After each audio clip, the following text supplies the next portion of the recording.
En manchette ce soir, l'information a-t-elle beaucoup changé en 25 ans? Je trouve ce gag minable, mais je fais semblant de le trouver drôle pareil.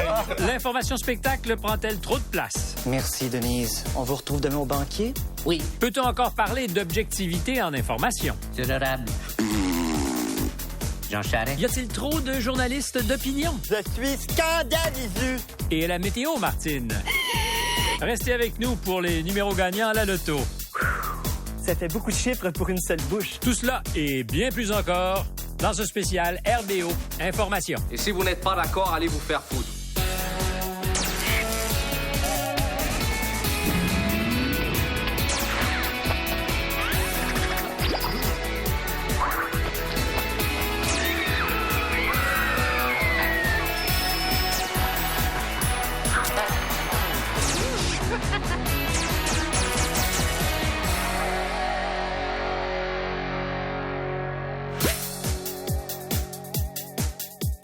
Rebonjour. Hey, c'est beau ton sous-sol ici, vraiment. Vous aimez? C'est une maison formidable. C'est quelque chose. C'est une maison exceptionnelle, j'en conviens. Non, mais tu devrais commencer à la caméra. Mesdames et messieurs, bonsoir. Mesdames et messieurs, bonsoir. Stéphane Bureau reçoit. Mais fais-moi plutôt Aujourd'hui- Robert Guisculi, parce qu'en regardant le matériel, je trouvais que c'était certainement de tes émissions une des plus réussies. Mesdames, Messieurs, bonsoir et bienvenue à Impact. Aujourd'hui, l'homme qui veut renverser le destin de la métropole américaine, New York. Ce soir, l'équipe d'Impact, c'est-à-dire moi, se penche sur les notions de la nouvelle robotique new-yorkaise, sur les risques d'une déflagration sur le siège de l'ONU à New York, et finalement, comment Montréal peut-elle prétendre être la périphérie de New York? Quand vous amorcez vos premières émissions à CIBL, est-ce qu'il y a une intuition que vous allez vous faire plaisir en parodiant les médias et particulièrement le monde de l'information? Ben, en regardant les parodies de bulletins d'information qu'on a faites, je trouve qu'il y a un mot qui revient, c'est crédible. Ils sont crédibles. On a vraiment l'impression de voir un bulletin d'information. Bonsoir mesdames et messieurs et bienvenue à Montréal ce soir. Ici Marie-Claude Lavallée. Bonsoir Bouchetrou. Bonsoir, Marie-Claude. Et Bouchetrou, il s'en est passé des choses aujourd'hui. On va découvrir ce que nos couturiers nous réservent pour la mode printemps-été. Bah oui, soyons optimistes. Le printemps et l'été vont arriver, oui, quand même. Faut y croire, hein, puis, un jour. Et en prévision de l'arrivée de ces deux saisons fort attendues, les couturiers montréalais ont présenté leur collection de 1989. Très joli, n'est-ce pas? Oui, c'est très joli. Alors là, pour chacun de ces bulletins-là, il y a une déclinaison. Le côté convivial de Montréal ce soir, appuyé. Tu as l'impression qu'il y a un patron qui est arrivé un matin qui a dit « Nous serons plus Nous allons conviviaux. » avoir du plaisir. La formule est un peu guindée, donc déguindons-la. Des guindons. Charles Tisser, en terminant, une image mystère qui avait l'air d'une grosse pâtisserie, mais je pense que si on parle de pâtisserie, il faudrait parler de pâtisserie aux fruits de mer. Oui, c'est le cas de le dire, parce que c'est l'aquarium de Montréal. Vu comme ça n'a pas l'air d'un aquarium. Et Bouche, quelle était la photo mystère ce soir? C'était le stade olympique, Marie-Claude. Et certains ont déploré son inutilité. Et parlant d'inutilité, on va aller rejoindre Roger Laroche dans son cochon de surveillance. Et au cours des prochaines heures, donc, pour les automobilistes, ça va aussi encore demeurer compliqué. Il y a un embouteillage chez Pepsi, mais tout devrait rentrer dans l'ordre assez rapidement. Allez jouer dans le trafic, Roger. Bon souper. Alors, c'est tout pour ce soir. À demain. Ça, c'était gros. C'était gros, là. Puis il se regardait même pas. Il était supposé interagir. Puis bonjour, comment vas-tu? Puis là, tu sais, genre, chacun pour son contact. Mais ça te montre aussi comment l'information a changé. Parce qu'un bulletin de nouvelles lent comme ça n'existe plus. Bonsoir, ici Pierre Proton, et bienvenue aux informations TVA. Excusez-moi un instant.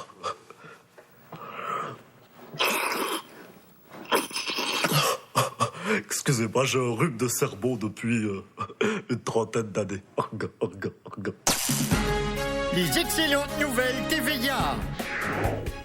Bonsoir, ici Sophie Thibault et bienvenue aux Excellentes Nouvelles TVA, une division de Québécois. Maintenant, ce que je remarque aussi, c'est qu'il y a beaucoup de commentaires. Même les lecteurs de nouvelles font du commentaire. De T'as le l'éditorialisme. reportage qui se termine et t'as le lecteur de nouvelles qui dit c'est pas une très bonne nouvelle pour le ministre. T'as pas besoin de dire ça. On passe aux nouvelles internationales. Ouf, de retour chez nous. Une nouvelle internationale. Ouf, de retour chez nous. C'est un beau résumé aussi. Tout est intégré. Tout est là. En fait, c'est la programmation complète de la station qui est dans un bulletin de nouvelles. On rejoint Louise Potlimondo qui nous parle d'un tout nouveau produit disponible à la boutique TVA. En effet, Sophie, il s'agit du Home Taser, le tout nouveau pistolet à décharge électrique personnel multi-usage. C'est qu'on a traité la parodie du genre de la même façon qu'on faisait le téléroman ou la publicité. Donc, on a fait ressortir qu'il y avait des personnages là-dedans, des personnalités. Je vous rappelle que l'individu criminel qu'on est à la recherche depuis 1 mois serait dans une Honda brun qui aurait été aperçu en Abitibi ainsi que quelques heures plus tard en Colombie-Britannique. Les 2 étés où j'ai remplacé Paul Arcand, j'ai eu Claude Poirier devant moi tous les jours. Donc plus préparer ton Sans imitation. le savoir, je savais pas que j'allais un jour l'imiter. Moi, tout ce que je faisais, c'est de l'observer avec ravissement. Quand il est sérieux et quand ça va faire, là, c'est la main. J'ai reçu du monde dans ma boîte vocable qui prétendent que l'individu en question serait derrière moi dans une cour de stationnement de parking coin Langelier-Lacordaire au volant d'un véhicule General Motors bleu, vert, turquoise. Puis il y a la pagette. Toujours. Il y a des gens qui m'ont appelé sur ma pagette. Toujours. Ils sont 5 encore au Québec à avoir des pagettes. Il y en a une. Alors j'invite le public à la plus grande vigilance et n'hésitez pas à me composer ma pagette. Merci, clown. 10-4. Écoute, je me souviens, un matin, il y avait une femme police qui s'était fait attaquer, puis il y a un coup de feu qui était parti. Et ce matin-là, elle dit, c'est peut-être pas une bonne idée qu'une femme police est à se battre ou à s'attaquer à un gars, c'est costaud, c'est large comme ça. Et là, je dis, OK. Le lendemain arrive. Il y a des gens hier qui ont dit que des femmes police, ça n'avait pas... Il dit le contraire. C'est extraordinaire. Clown Poirier, vous avez du nouveau en ce qui concerne le véhicule qu'on a retrouvé. Alors, il y a des gens qui te portent des informations non vérifiées. C'est bien, merci, mais je suis très, très choqué. C'est comme s'il avait pas dit à sa face qu'il était fâché. C'est ça, moi, qui me faisait rire.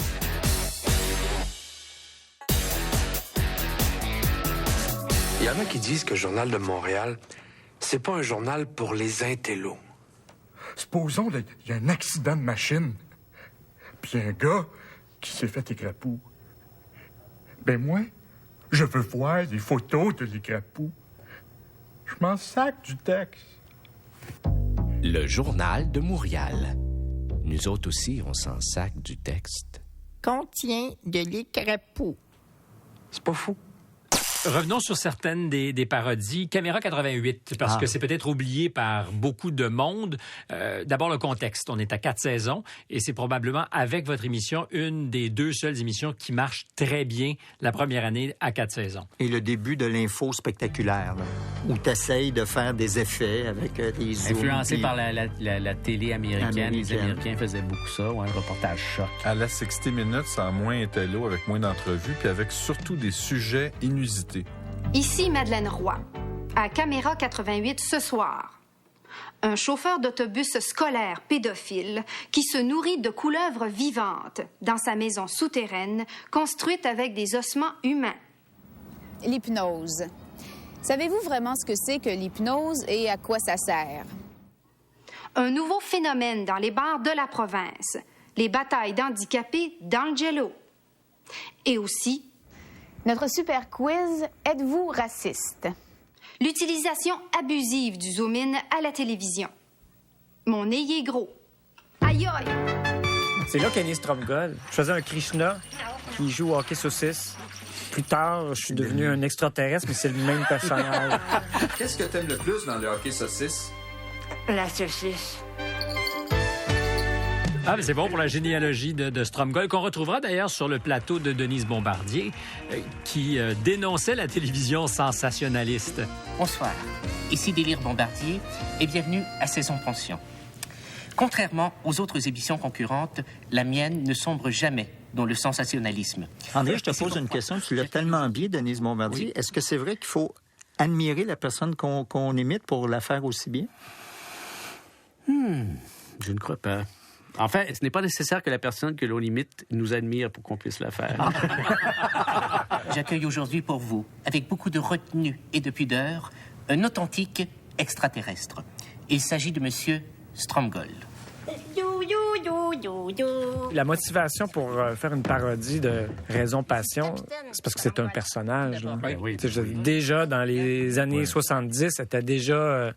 flamboyante et spectaculaire. Mais Claire Lamarche, c'était comme Denise Bombardier, une personnalité aussi. C'est une personnalité. Bonsoir et bienvenue à ce premier droit de parole de l'année 86 qu'on commence en beauté puisqu'on vous présente un droit de parole aux beautés rares. En studio, on a une vingtaine de gens très laids et avec moi, ça fait 21.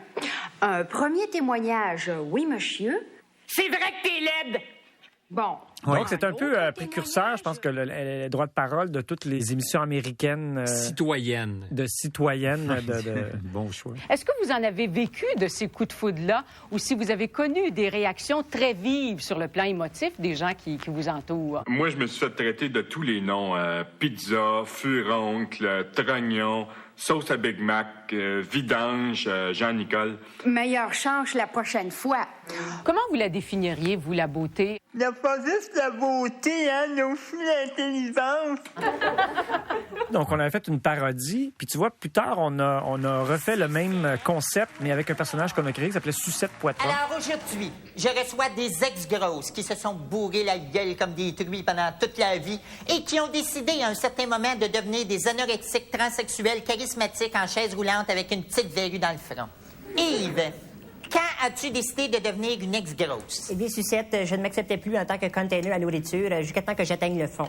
Quand je retourne à votre parodie de Pierre Pascot, l'exercice démagogique qu'il met en scène, parce que c'est ça, hein, vous dénoncez la démagogie. Bonjour, bienvenue à mon autre œil. Le sujet d'aujourd'hui, les jeunes qui écoutent de la musique rock sont tous des drogués et des malades mentaux. Êtes-vous d'accord? Et on s'est posé la question, que doit-on faire d'une prostituée qui a le sida? Est-ce qu'on doit la laisser en liberté au risque qu'elle travaille et qu'elle contamine beaucoup de personnes? Ou est-ce qu'on doit la retirer de la société? Dans ce cas, que fait-on avec cette personne? Il était aussi très bon pour interviewer des gens qui n'avaient pas nécessairement toujours l'argumentaire pour se défendre. C'est parler à quelqu'un de la rue. La mère de famille, par exemple. La mère de famille qui est victime d'un incendie. Ben, à la fin de l'entrevue, c'est elle qui a mis le feu. Pauvre madame, vous auriez dû la tuer, votre petite fille. Vous lui auriez rendu service. Ben, c'est pas que j'ai pas essayé. C'est aussi cette idée de l'indignation des gens qui nous présentent l'information. Mais ça, je pense que c'est justement le contrepoids à l'espèce d'objectivité pure et dure de l'époque. Le lecteur de nouvelles neutre qu'on ne doit pas trop remarquer, le contraire de ça, c'est justement des gens qui ont un Mongrain qui a une opinion et qui s'indigne de tout. Le réflexe, quand tu es public et que tu regardes ça, tu dis, bon, lui, il dit. Le lecteur de nouvelles ne le dit pas, mais lui, il dit. On va prendre tout de suite un premier appel parce que la situation d'aujourd'hui est assez urgente, merci. Et dans le cas de M.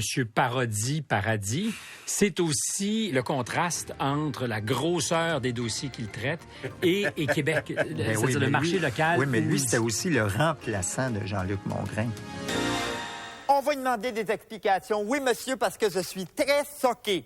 Comme Jean-Luc, m'en plus-t-il. C'est une question de crédibilité, de reconnaissance publique. Oui. On a peur d'être montré du doigt. C'est comme s'il n'avait pas dit à sa face qu'il était fâché. C'est ça, moi, qui me faisait rire. Je suis fâché, là. Assez bien, merci, mais je suis très, très soqué. Vous comprenez pas parce que je parle en français ou parce que j'ai une grosse patate chaude dans la gueule? Tu sens vraiment le gars qui veut se fâcher et qui veut régler des problèmes en même temps. C'est un petit peu mélangé entre les deux. Mais cette idée est intéressante aussi. Régler des problèmes. Le journaliste n'est plus là que pour raconter, mais il fait de la médiation aussi. Il est justicier. Il est justicier. Mais c'est pas fini, cette histoire-là. Demain, on appelle le directeur de l'Office de la langue française. Puis on va régler ça, cette affaire-là. Hein? Il y a aussi la radio poubelle que vous avez caricaturée. Oui, à l'école de Radio Poubelle Trash Radio du Québec, apprenez les rudiments de la communication ordurière avec les plus grands maîtres, dont Jeff Fielon. C'est un cas intéressant. Ouais. Ils ont tellement bâché tout le monde qu'ils se sont auto-mangés eux-mêmes. Jean-François Filion a 37 ans. C'est en 1995 qu'il commence à travailler pour Choix FM. En 98, il devient l'animateur de l'émission du matin. On a appris qu'hier, la ministre avait inauguré 3 comptoirs d'entraide familiale. Ah, c'est-tu de crise de grosse plate sale de mangeuse de batte qui se met à genoux devant des crises de BS qui veulent pas travailler? Va chier! Mais le style abrasif, corrosif de Jean-François Filion écorche des oreilles. Il est poursuivi en justice une dizaine de fois. La plupart du temps, il règle hors cours, à l'amiable. Je m'excuse sincèrement, maudite vache. C'était de l'humour. Ils font un talent fou. Ben oui. Pour réussir à te convaincre d'idées parfois très grossières. Promène-toi en G-string à l'école, puis va te faire violer, petite charrue! Quand toute l'école t'aura passé dessus, tu vas comprendre c'est quoi l'utilité d'un uniforme, petite salope! Depuis tantôt, on n'arrête pas de dénigrer les médias d'information et tout ça. Je trouve qu'on vit une époque aussi qui est très stimulante parce que on a accès à toutes sortes d'informations de façon très facile. Et si on est bien aiguillé et bien informé, tu peux bien t'informer. Il peut y avoir de la poudrerie basse sur certaines routes. Et l'humidité relative. Mais là, le journaliste ne dira pas en studio qu'il fait pas beau. Non, il fait pas beau. Il s'en va dehors. Mais tu sais qu'il sort dehors 30 secondes. Le temps de son intervention. Le temps de son topo.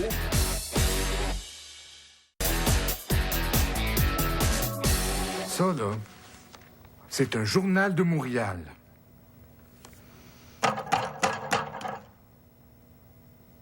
Ça peut toujours servir. Le journal de Montréal. C'est une farce. La presse. Plus épais que le journal de Montréal. À travers ce que vous avez fait depuis 20 ans à peu près, si on compte les bye-bye, on constate aussi à quel point l'information, le monde de l'information a beaucoup évolué. Et le ton, j'ai l'impression que dans les années 70, on s'adressait un petit peu plus à l'intellect. Là, on s'adresse à l'émotion. Donc, moi, j'ai l'impression que je regarde un bulletin d'information, c'est qu'avant même qu'on cherche à m'informer, j'ai l'impression qu'on veut me séduire, qu'on veut me bouleverser. Donc, c'est pas quelque chose de factuel. Pas t'instruire nécessairement. Non.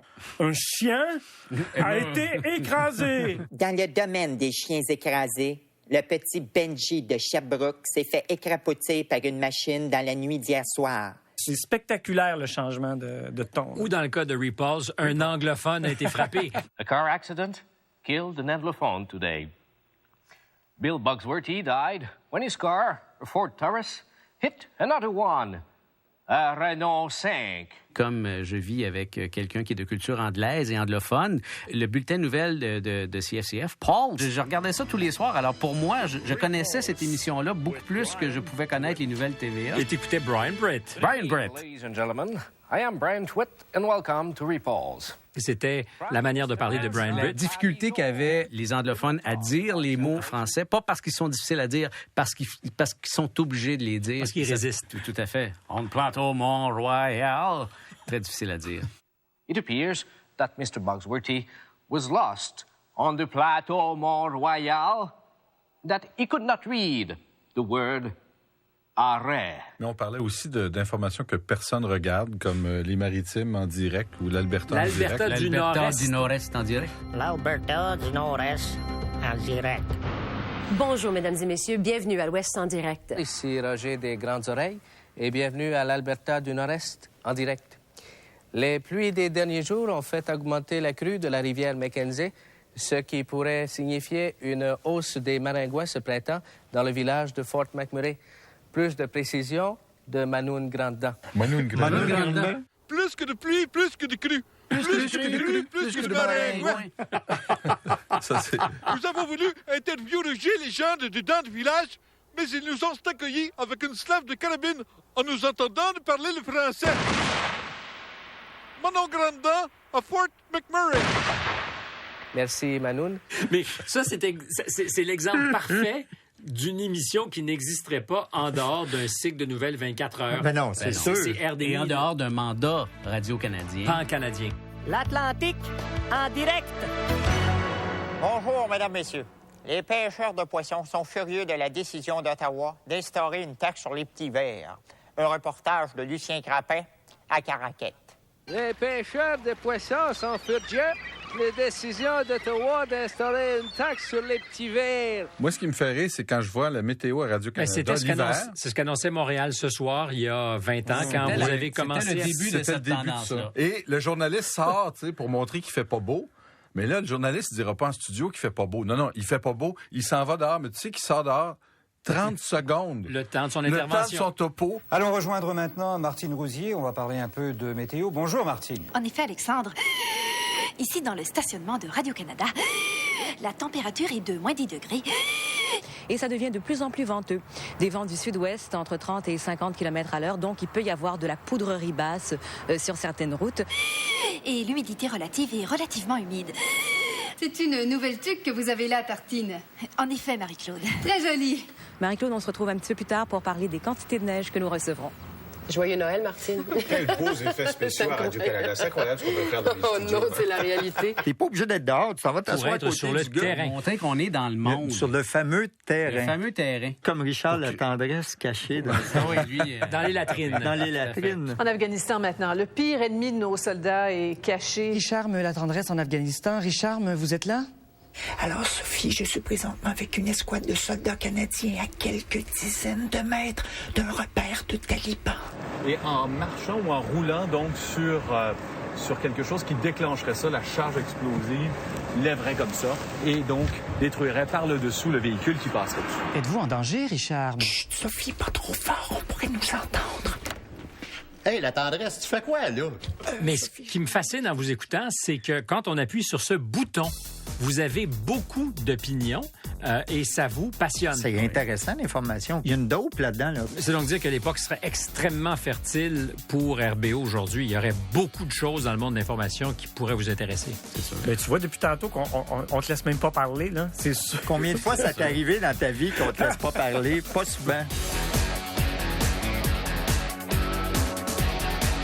Si RBO avait existé plus longtemps, il y a un truc qu'on aurait fait, je pense à répétition, c'est les retrouvailles. J'ai entendu des bijoux, là. Tu sais, genre un gars qui se présentait au retrouvailles de Claire Lamarche puis qui dit « Je ne suis plus en contact avec mes enfants, il y a eu une séparation et puis j'aimerais bien les revoir. » Et puis finalement, quelqu'un téléphone et dit « On veut plus te voir, mon gros calice d'alcoolique! »